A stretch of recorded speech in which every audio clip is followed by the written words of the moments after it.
अस्सलाम वालेकुम फ्रेंड्स, मैं हूं एनी, आपके अपने YouTube channel beauty tips with any में आप सबको वेलकम कहती हूं और उम्मीद करती हूं कि आप सब खैरियत से होंगे और अपने घरों में शाद और आबाद होंगे। फ्रेंड्स, आज मैं आपके साथ स्क्रब जो है वो शेयर करने लगी हूं। इंशाल्लाह इस स्क्रब को यूज़ करने से आपकी स्किन बिल्कुल बेबी स्किन हो जाएगी और जितनी भी आपकी स्किन पर काम करने की वजह से मैल कुछ जम गई है और जितने भी आपके ओपन पोर्स हैं उनको मिनिमाइज़ भी करेगी और आपकी स्किन पर बहुत ही खूबसूरत सा ग्लो लेकर आएगी। विदाउट वेस्टिंग टाइम करते हैं अपनी वीडियो को स्टार्ट। अगर आप मेरे चैनल पर न्यू हैं और अभी तक आप इस चैनल के साथ कनेक्ट नहीं हुए तो नई वीडियोज़ को देखने के लिए नीचे लाल सब्सक्राइब वाले बटन को प्रेस करें और साथ में लगे बेल आइकन को लाजमी प्रेस करें ताकि जैसे ही कोई वीडियो अपलोड हो तो उसका नोटिफिकेशन आप सब फ्रेंड्स तक पहुँच सके। चलिए चलते हैं, स्टार्ट करते हैं अपनी ज़बरदस्ती वीडियो को। इस रेमेडी को बनाने के लिए सबसे पहले हमें नीट एंड क्लीन जो है वो बाउल की नीड होगी। सबसे पहले हमें 1 टेबलस्पून ड्राई मिल्क चाहिए और ये ड्राई मिल्क में मौजूद विटामिन मिनरल्स और कैल्शियम आपकी स्किन पर बहुत ही खूबसूरत सा ग्लो देगा। इसके बाद हमें 1 टेबलस्पून जो है वो चावल का आटा चाहिए।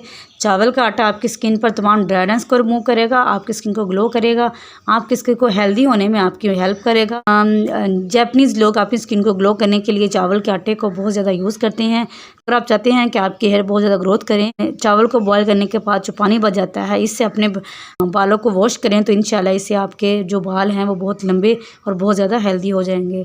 इसके बाद जो नेक्स्ट चीज़ हम इसमें ऐड करेंगे वो आपकी स्किन पर डार्क स्पॉट्स को रिमूव करने में आपकी बहुत ज़्यादा हेल्प करेगा। फ्रेंड्स, हाफ पंच हमने इसमें हल्दी यूज़ करनी है। ये सब चीज़ें आपकी स्किन पर बहुत ही खूबसूरत सा ग्लो देंगी।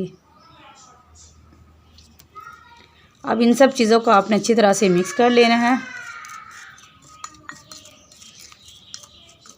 इन सब चीज़ों को हमने अच्छी तरह से मिक्स कर लिया। तो अच्छा सा पेस्ट बनाने के लिए हम 1 टेबलस्पून जो है वो रोज़ वाटर इसमें ऐड करेंगे।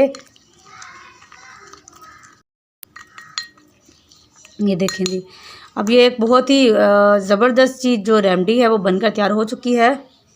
ज़बरदस्त स्क्रब बनकर आ चुका है। अब इसको यूज़ करने की तरफ चलते हैं और आपको बताते हैं कि आपने इसको यूज़ किस तरह से करना है। फ्रेंड्स, आप इसको इकट्ठा बनाकर फ्रीज़र में महफूज कर सकते हैं और अगर आपने इसको ड्राई में जो है वो सेव करना है तो आप इसको ड्राई में भी सेव कर सकते हैं। तो हल्का सा लेंगे और पानी की मदद से अपने दोनों हाथों पर इसको अच्छी तरह से लगा लेंगे। ये देखें, दोनों हाथों पर आपने इसको अच्छी तरह से इस तरह से लगा लेना है। ये आपकी स्किन पर ऐसा खूबसूरत सा ग्लो लेकर आएगा कि सब पूछेंगे कि आपने ये अच्छा इतना ज़बरदस्त रिज़ल्ट कहाँ से लिया है। आपने तकरीबन 5 से 7 मिनट तक इसको अपनी स्किन पर अच्छी तरह से इस तरह से मसाज करना है। इस तरह आप मसाज करते जाएंगे और जैसे जैसे आप इसको एज अ स्क्रब, आपने इसको एज अ स्क्रब यूज़ करना है। बहुत ज़्यादा ज़ोर से स्क्रबिंग नहीं करनी, स्लो हाथों से, बहुत सॉफ्ट हाथों से आपने इसको आहिस्ता आहिस्ता से स्क्रब करना है। और स्क्रब करने के बाद आप नॉर्मल वाटर से इसको वॉश करें, इंशाल्लाह इसका ज़बरदस्त रिज़ल्ट आपको मिलेगा। आप इसको वीक में 2 से 3 टाइम जो है वो इजीली यूज़ कर सकते हैं। अगर आपने इसका ज़बरदस्त रिज़ल्ट लेने हैं तो आप इसको डेली बेस पर यूज़ करें, इंशाल्लाह इसके ज़बरदस्त रिज़ल्ट जो है वो आपको मिलेंगे।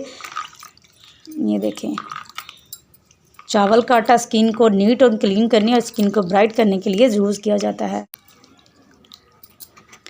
ये देखें जी, माशाल्लाह से कितना ज़बरदस्त इसका रिज़ल्ट है। ये देखिए, माशाल्लाह से इतना ज़बरदस्त इसका रिज़ल्ट है। आप इसको ट्राई करें, इंशाल्लाह इस स्क्रब को यूज़ करने के बाद आपकी स्किन बहुत ज़्यादा नीट और बहुत ज़्यादा शाइन करेगी। जिसको इसकी नीड है उन तक ये वीडियो लाजमी पहुंचाए। इंशाल्लाह आपको भी ऐसे ही ज़बरदस्त किस्म के जो है रिज़ल्ट मिलेंगे। इंशाल्लाह हाज़िर होंगे एक और ज़बरदस्त सी वीडियो के साथ। तब तक के लिए अल्लाह निगहबान।